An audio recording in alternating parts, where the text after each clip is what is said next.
Olá, agora teremos a palestra O que estamos aprendendo neste período e suas consequências. Quem vai ministrá-la é o professor José Moran, que não precisa de muito apresentação, porque nós todos conhecemos, mas dentre os seus feitos está a participação ativíssima na criação da Escola do Futuro da USP. Professor, a palavra está com o senhor. Muito obrigado. Muito obrigado, Adriano. Muito obrigado a todos os educadores que estão aqui assistindo. É bom participar desse sexto CENID, organizado pelo Adriano e pela Universidade do Passo Fundo. E neste período assim conturbado, é interessante fazer esses congressos virtuais que sempre existiram, mas que agora eles cobram uma relevância especial. E, na verdade, congresso, aprendizagem, todas essas questões assim relevantes para nós, neste período tão interessante, eu queria assim, compartilhar um pouco as inquietações de alguém mais idoso que já aprendeu muitas coisas, mas nunca tinha vivido um período igual a este, e de um educador ligado à Universidade de São Paulo, que olha também para o que está acontecendo na educação superior, na educação básica, e a ideia é isso, do que nós estamos aprendendo agora, neste período, e as consequências que a gente vislumbra, dependendo um pouco do tamanho assim, dessa demora. Então, essa é um pouco a questão. Algumas desses temas vocês encontram nesse blog da USP, aí vocês têm meus contatos, meu e-mail, e vamos assim falar primeiro das aprendizagens pessoais, eu diria, e sociais. Então, algumas coisas que eu aprendi como pessoa, estou aprendendo, o valor da vida, a precariedade ao mesmo tempo da vida, a fragilidade, o valor do encontro por diversos meios, de aprender a conviver com os que estão perto fisicamente, com a família, e ao mesmo tempo com os amigos, com as familiares distantes. Então, todas essas aprendizagens, desenvolver as competências pessoais, sociais, também digitais, fazemos reuniões o tempo todo, privadas, públicas, e a importância que está por trás de tudo isso, que é de viver uma vida com propósito, com significado, ao mesmo tempo com equilíbrio entre todas as dimensões, o intelectual, o emocional, o ético, aprender também a lidar com dificuldades, a resiliência, isso é uma aprendizagem importante, e ao mesmo tempo manter a esperança. Significa isso, a gente passa por períodos um pouco mais difíceis, são períodos de transformação, são períodos em que a gente aprende muito. Então, como sociedade, nós estamos num desses períodos históricos. Também, um pouco misturando o pessoal e o social, participo, vejo enorme efervescência de atividades, de pessoal colaborando, postando, muitas lives, oportunidades de aprender das instituições na educação básica e superior, e em todas essas dimensões. Então, é sobre isso que nós estamos falando.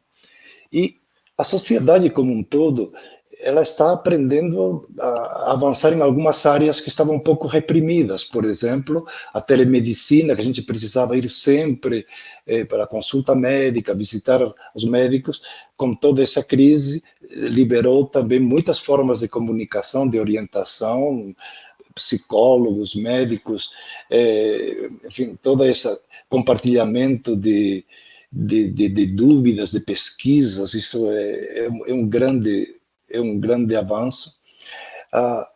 Aprendemos a desenvolver algo que sempre existiu, mas agora toda a sociedade está aprendendo a trabalhar remotamente. Alguns já faziam isso, eu venho fazendo já há alguns anos, mas muita gente está aprendendo a trabalhar remotamente, home office, como fazer reuniões, como ser produtivo, como organizar as atividades familiares e as profissionais. Muitos colegiados, desde na educação, mas também na área, sei lá, política, sei lá, nunca um Supremo Tribunal Federal tomava decisões colegiadas online, governos, decisões em todos os campos. Estamos avançando enormemente nisso aí, então provavelmente isso terá impacto no futuro. E, sem dúvida, que na nossa área, o avanço da educação online, mesmo que seja o que nós chamamos de ensino remoto online, mas vai ter consequências enormes para tanto na visão de alunos, na educação continuada, na educação dos educadores e gestores, e tudo isso tem uma série de consequências.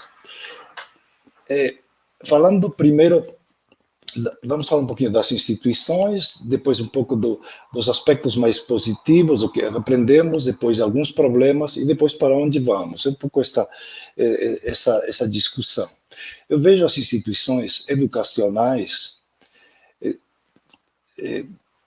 superiores, IES, escolas de educação básica, públicas, privadas, em ritmos e situações muito diferentes. No Brasil é muito complexo, muito desigual, pegou a todo mundo de surpresa, mas tem instituições que, passado o choque inicial, buscaram caminhos, alguns encontraram esses caminhos mais rapidamente, outros estão tendo mais dificuldades. Então, há uma intensa e desigual aprendizagem das instituições por N razões. Então, na verdade, não se trata de culpar, se trata só de registrar essas diferenças. Temos escolas IES que estavam mais preparadas já para o digital, já vinham trabalhando com metodologias ativas e uso de plataformas no presencial, já tinham, no caso do ensino superior, muitas delas já tinham uma parte também do corpo docente envolvido com atividades à distância, ou com aprendizagem à distância, ou no presencial tinham algumas disciplinas online, enfim, algumas escolas e grupos que estavam mais preparados foram mais rapidamente para o digital. Mais rapidamente não significa que estão fazendo tudo perfeito, mas eles prepararam, alguns grupos que eu acompanhei, prepararam milhares de professores em uma semana, 10 dias, 15 dias, para que eles pudessem atuar online. Então, elas estavam preparadas, e não só os professores, mas todos os processos de comunicação com os alunos, com as famílias, de integração de plataformas com todas as áreas, as plataformas de comunicação em tempo real, com as assíncronas, enfim, tudo isso, algumas estavam mais preparadas. A maior parte das instituições e escolas, principalmente privadas, estão aprendendo um pouco no sufoco, quer dizer, o ensino, que chama-se ensino remoto emergencial, aprendendo em tempo real. Então, muitos professores que nunca tinham dado uma aula ao vivo, online, entraram numa plataforma, seja sozinhos ou em grupo, tem muitas plataformas live, desde o Hangouts, Meeting, Zoom, enfim, que se popularizou tremendamente nesse período, o Meet, da Microsoft. Então, você tem várias plataformas, mas que muitos tiveram que usar pela primeira vez para dar aula.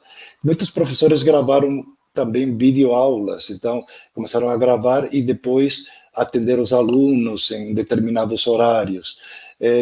A questão do síncrono e assíncrono, enfim, muitas escolas estão aprendendo como trabalhar.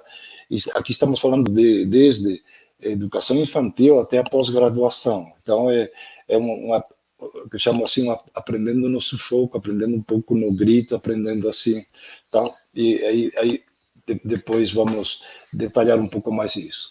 E temos também milhares de escolas e também de instituições de ensino superior que levaram um susto, ficaram paralisadas, muitas deram férias de 30 dias, fizeram recesso, ficaram numa postura mais defensiva, demoraram para reagir por circunstâncias, e vão aos poucos, na medida que esse confinamento se estende, eles vão adotando agora medidas de diminuir essa defasagem e encontrar algumas saídas.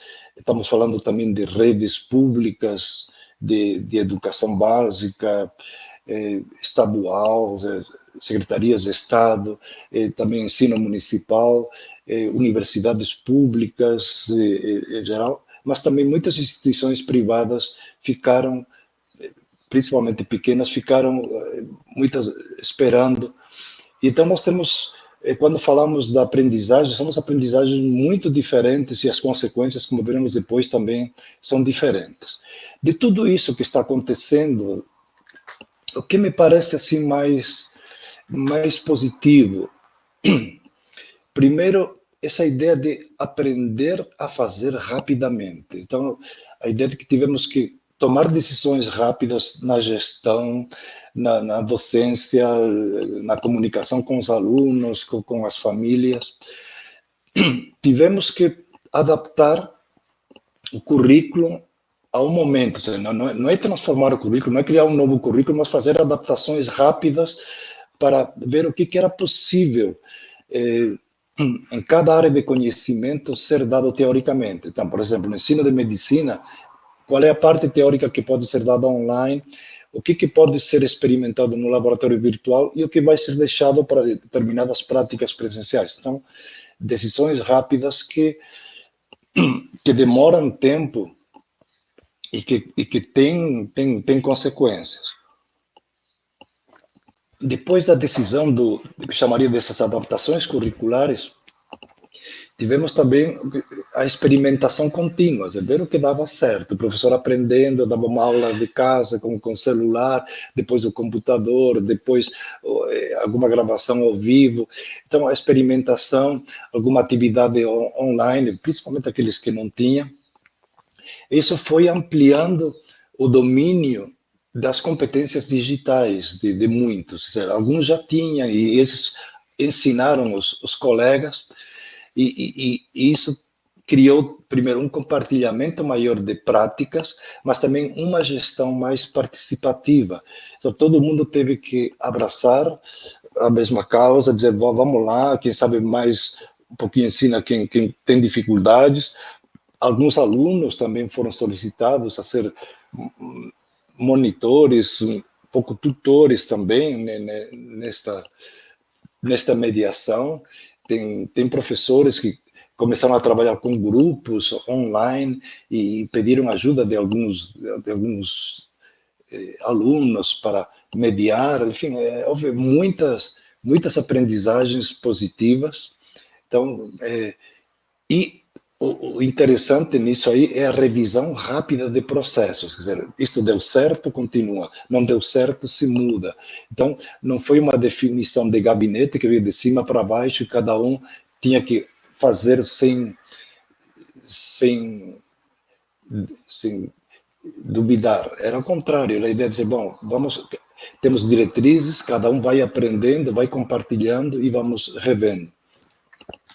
Temos também soluções muito diferentes. Então, aprendemos que, principalmente quem trabalha com redes complexas de ensino, é a união nem tudo se resolve online, nem todo mundo tem acesso online, e internet não é a solução para todos. Então, temos soluções diferentes. De um lado, a explosão de plataformas ao vivo, como vimos, as lives a toda hora, um grande compartilhamento de experiências, de práticas, um pouco mais de domínio da gravação, e muitas soluções tecnológicas para aplicativos para gamificar o Kahoot, para gravar as telas, para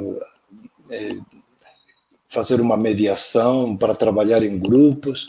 e também muitas formas de gerenciar alunos, manter o interesse, manter o afeto, manter um pouco a esperança, muitos grupos no WhatsApp, em outras redes, enfim, Telegram, TikTok, enfim, várias dessas redes.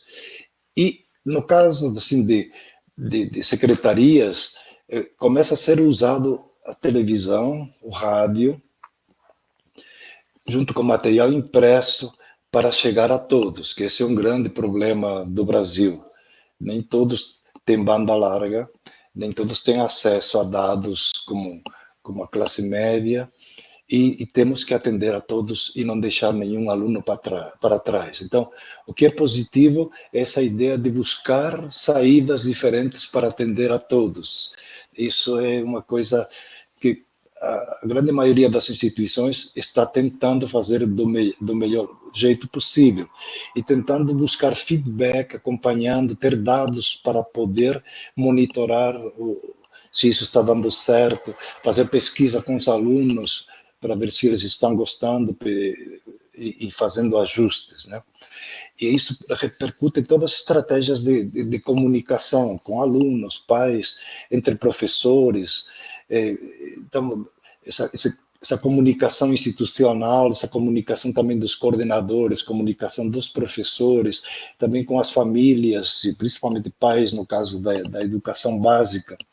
Há um atendimento que chamaria uma comunicação, que é um atendimento de vários níveis, de várias ordens. Um é pedagógico, as dúvidas, as questões, de enviar um pouco material, de tirar dúvidas, mas também psicológico, de apoio. Tem muita gente que tem dificuldades, não só crianças, mas também adultos e jovens. Então, há muitos psicólogos, muitas redes de apoio às pessoas neste período.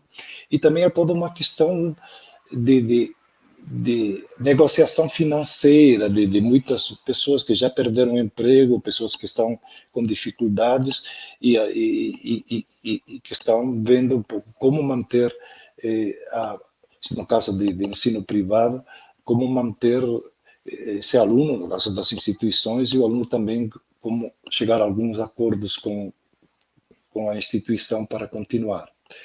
Do ponto de vista assim, das estratégias mais ativas, a aula invertida, que a gente já vinha divulgando e trabalhando e vendo o que estava acontecendo em algumas instituições e em alguns grupos, ela vai sendo cada vez mais evidente, que significa uma parte do que o aluno pode fazer por conta dele, seja através de vídeos, de materiais prévios ou através de pesquisas iniciais, o aluno vai fazer, e depois, nos momentos online, que de alguma forma nesse momento correspondem aos momentos que nós chamamos presenciais, trabalhar com desafios, trabalhar com situações reais, trabalhar com a apresentação do resultado de pesquisas. Então, essa mistura de metodologias ativas, aula invertida e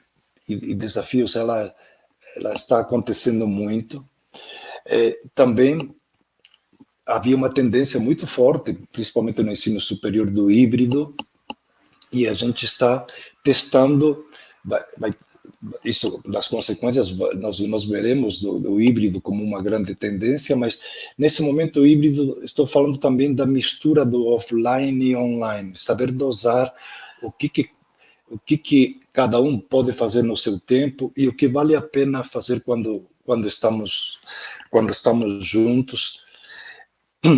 E também o que estava por trás assim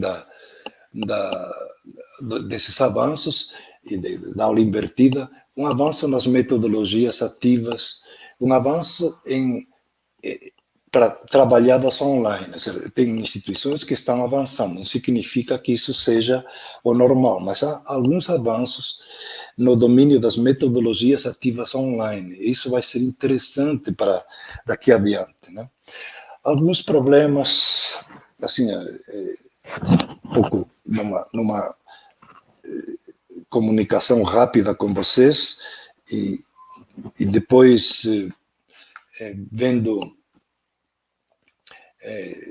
estarei disponível para que vocês levantem questões, enfim, vocês me cutuquem e vejam se isto faz sentido e também o que eu posso ter evitado, mas alguns problemas que listei aqui, que não são problemas simples e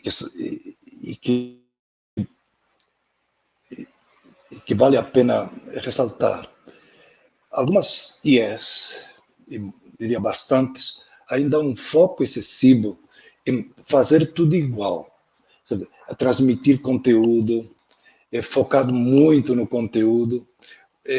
Alguns têm pouca interação. Eu vi muitos professores em algumas universidades públicas que gravaram vídeos, postaram, mandavam fazer exercícios, mas no fundo era pouca interação, davam aula, um pouco aula como está acontecendo nesse momento, que significa alguém falando, e pouca participação, enquanto outros faziam uma maior participação.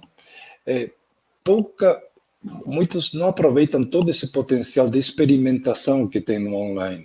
Ficaram tímidos, ficaram só fazendo o básico e com muito pouca criatividade, uma coisa assim que eu diria que é mínima.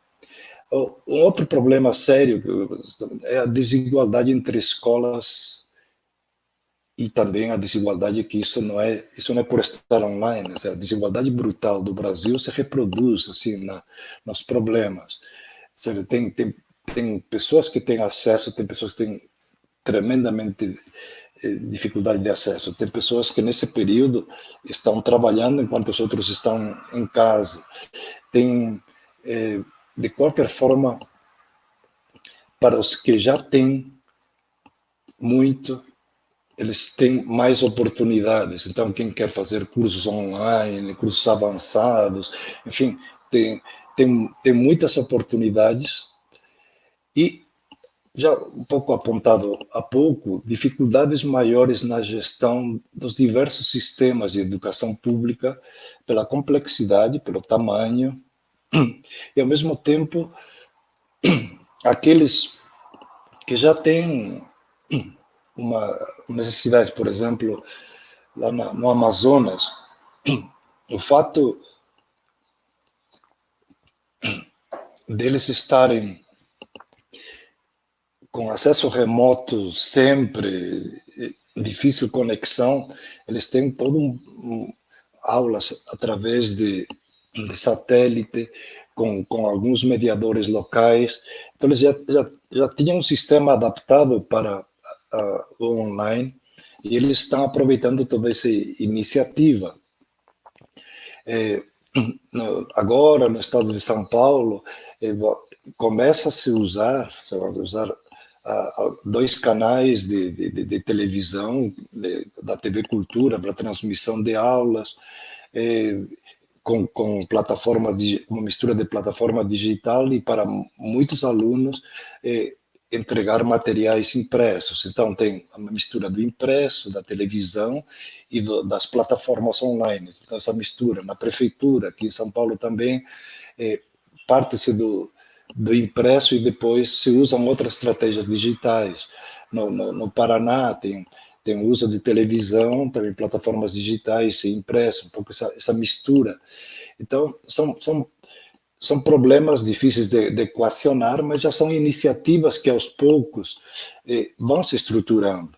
Então, esses grandes grupos públicos demoraram, pela complexidade, se prepararam um pouco mais tempo, normalmente deram umas férias, e agora, vendo que a coisa demora mais, eles estão organizando processos. Há uma grande preocupação em como avaliar este período. Primeiro, avaliar neste período, significa como avaliar online o que está acontecendo. Tem pessoas que estão registrando o que os alunos fazem, a participação, mas não dá para generalizar. Tem uma parte dos alunos que não conseguem fazer no mesmo ritmo, nem do mesmo jeito, e como avaliar tudo isso depois, ou seja, como avaliar as diferenças de aprendizagem que haverá entre os mesmos alunos, entre grupos, o que precisará repor, o que precisará ver que avançou. Então, esse momento de avaliação ele é crucial, mas o importante agora é que tudo que nós estamos aprendendo ele vai ter um grande impacto para o que vem depois. Então, eu não vejo isso como um problema negativo, mas vejo como uma questão importante. Já está por trás de tudo que eu falei, a infraestrutura desigual, tanto de acesso como de custo, embora tenha havido iniciativas muito louváveis de todos, de procurar que os alunos tenham acesso, vi instituições fazendo comodato com os alunos, emprestando computadores, enfim, também com as operadoras, oferecendo uma série de pacotes para os estudantes, principalmente na área pública. Enfim, temos uma série de questões de infraestrutura desigual, mas a questão é como não deixar ninguém para trás num país tão desigual. Então, esse é um grande problema e que é insolúvel, né, neste momento. O problema também é de oferecer alternativas diferentes. Alguns desenharam assim modelitos e não trabalham e muitos se encantaram com o online. E quem tem mais domínio usa muitas as plataformas, soluções digitais, mas tem muitos alunos que estão desatendidos e que não estão acompanhando, e tem alunos também que estão um pouco perdidos, estão, enfim, preferindo, não estão muito motivados para aprender, mas a maior parte das iniciativas, pelo que eu vejo, estão dando bastante certo. Algumas consequências de tudo isso, claro que essas consequências temos um pouco a curto prazo e a longo prazo, mas eu vejo assim, primeiro estamos num período, dependendo da duração de todo este confinamento, e vemos que não é curto, apesar de que temos uma série de tensões políticas, enfim, de cidades grandes como São Paulo, que tem uma complexidade maior para sair do confinamento, porque ainda não estamos no pico da crise, e ao mesmo tempo a necessidade de trabalhar, enfim, então teremos um período forte de ajustes em todos os campos. Isso está claro, em todos os países, mais ou menos, isso está ficando também evidente, um empobrecimento maior do que nós já tínhamos dentro da desigualdade, mas sempre sobra para os mais pobres. Teremos que encontrar, diante desse empobrecimento, pelo menos durante um tempo, enxugar custos, fazer uma gestão melhor econômica de processos. Isso vai ser importante. Então, não estou falando já de mudar o modelo, mas tudo que for possível de corte de custos, e as instituições, em parte, estão aprendendo hoje que a gestão bem feita, usando estas plataformas, integrando áreas, isso também reduz custo. Então, teremos que fazer renegociações, isso está claro. Depois virão fusões, isso é uma consequência mais no médio prazo.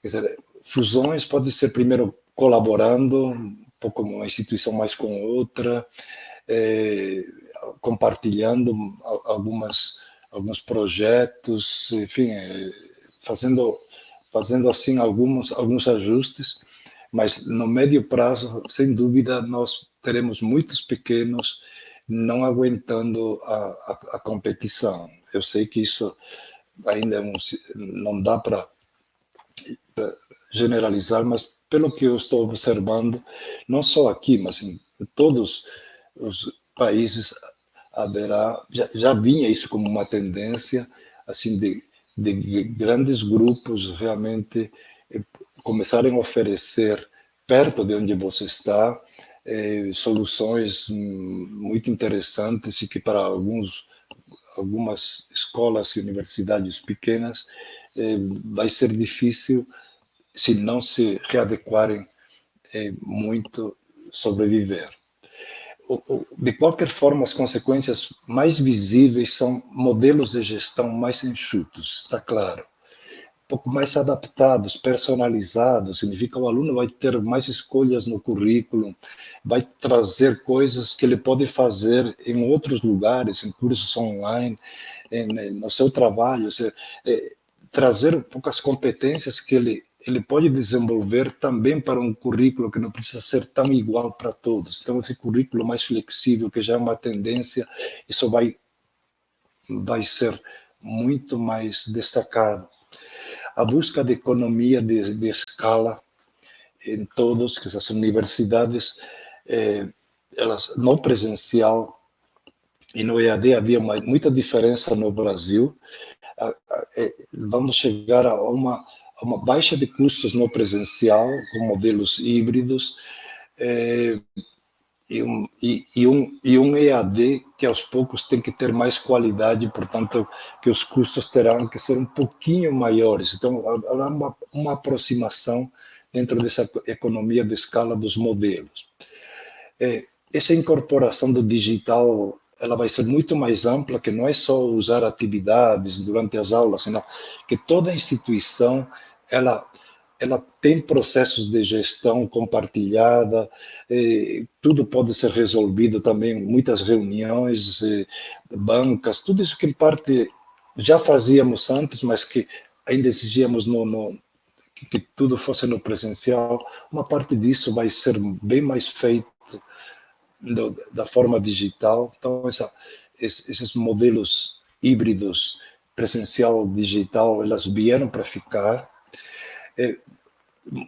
Os alunos estão aprendendo que eles podem também ir muito por sua conta, e o professor também pode trabalhar com pequenos grupos, pode orientar, pode ser mentor, pode ser mediador. Então, há muitas mudanças nas formas de ensinar. O conteúdo não precisa ser explicado em sala de aula, o professor pode gravar ou usar conteúdos e deixá-los disponíveis e depois trabalhar com atividades ricas de aprendizagem. Isso, sem dúvida, que isso vai ter um impacto. Do ponto de vista, assim, um pouco das instituições, é a busca de novos mercados, nichos, através de cursos, novas receitas, parcerias, exploração enfim, nichos desde a educação até os 2 primeiros anos, até a educação contínua, educação para os mais idosos, enfim, você tem inúmeras possibilidades, nanocursos, cursos de curta duração, de certificação rápida, usando plataformas inteligentes que avaliam o que você já sabe e de alguma forma monitoram o que você precisa. Então, há um impacto grande da tecnologia nesse novo fazer, buscando resultados, buscando ampliação de mercado e buscando adaptar-se mais às necessidades de cada um. Então, teremos muitas inovações e transformações em todos os campos, mas estamos falando da educação, em todos os segmentos, da educação básica, superior, pós-graduação, educação de adultos, educação continuada, mas em ritmos diferentes, isso sem dúvida. Há grupos que sairão muito fortalecidos, aqueles que dominem que realmente tenham universidades ou escolas bem digitalizadas no sentido amplo, metodologias ativas, currículos assim bem interessantes, atraentes, uma comunicação grande com a sociedade, trabalham com projetos reais, o crescimento de modelos híbridos e do online mais ativo. Então, haverá muitas soluções que hoje estão em pequena escala, estão se preparando, e eu vejo que vão ter um grande impacto. E as instituições que avançaram na gestão, eles têm esses currículos mais integrados, personalizados e flexíveis e fortemente digitais, focados em competências, são as que vão sobreviver a longo prazo. Significa, aquilo que já vinha se vendo, ele vai acelerar com muito mais força, né? Temos sempre esse grande problema da desigualdade e equidade. Essa desigualdade, oferecer as mesmas oportunidades para todos, e equidade, adaptar essas oportunidades para pessoas que têm perfis diferentes, pessoas que têm condições diferentes, que têm ritmos diferentes, então, que têm necessidades diferentes. Então, como diminuir essa desigualdade em períodos de recessão que virá e de reorganização do sistema. Então, não é fácil, mas ao mesmo tempo esse é o nosso grande desafio, de atender a todos. O papel dos professores, ele é essencial, mas os professores competentes nas suas áreas de conhecimento, professores que aprendem rápido, que colaboram, que são criativos e que têm também um perfil de mentores que orientam, eles vão ser cada vez mais valorizados. Mas os professores que são aqueles que não sabem sair um pouquinho do PowerPoint, que ficam um pouco dentro sempre do previsível, que eles trabalham só com roteiros, eles poderão ter menos importância a médio e longo prazo. Então, o professor é fundamental, mas esse professor vai ser apoiado fortemente também por todo esse conjunto de materiais e soluções que nós teremos cada vez mais disponíveis.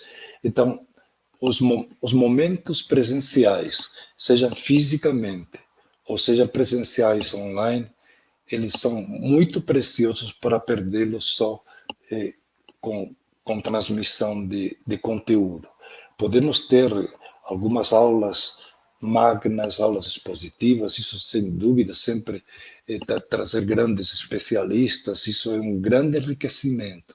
Mas aprendizagem mão na massa, aprendizagem maker, aprendizagem por experimentação, aprendizagem em times, isso sem dúvida que precisa de professores extremamente competentes e atraentes.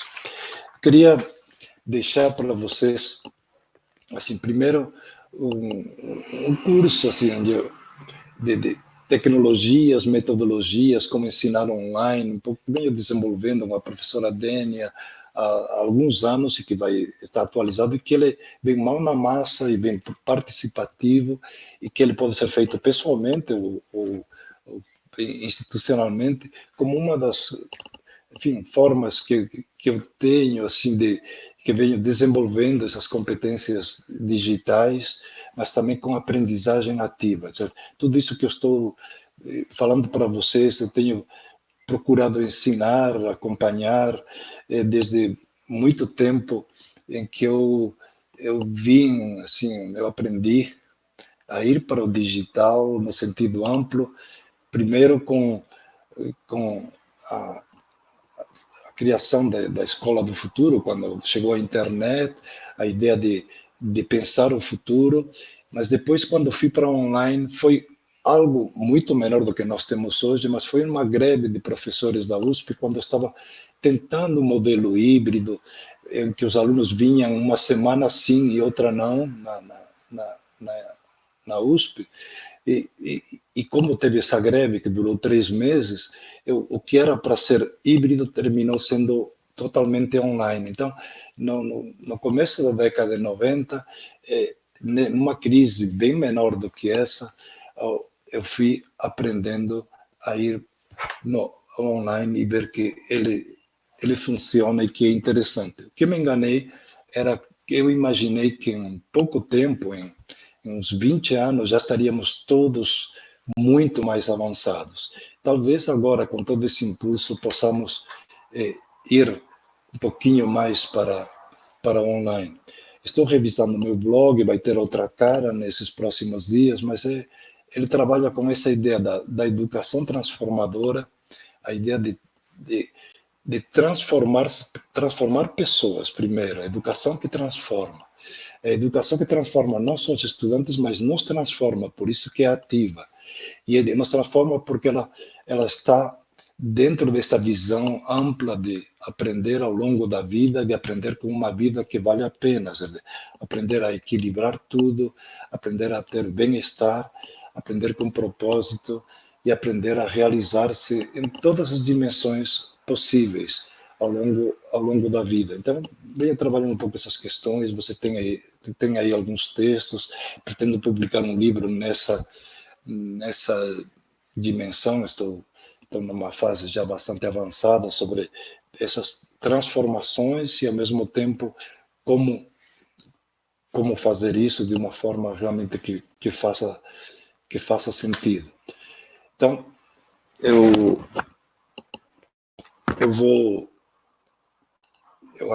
quero agradecer a vocês, né, professores, gestores que estão tendo assim a paciência de me ouvir, primeiro por incentivá-los, primeiro por ouvir-me, depois por estar aqui, depois porque vocês queiram ser educadores, para que continuem os desafios, para que não esmoreçam apesar das dificuldades e para que percebam que temos um papel fundamental para transformar as pessoas, para torná-las pessoas que acreditem em si e que colaborem também para melhorar, primeiro, a vida de cada um e melhorar a vida de todos, se transformar nosso país em um país mais justo, mais equitativo e mais feliz e realizado. Então, essa é a minha pouco visão. Estamos em crise, estamos aprendendo, tem consequências, mas as consequências também estão, de alguma forma, ampliando algo que está acontecendo no mundo.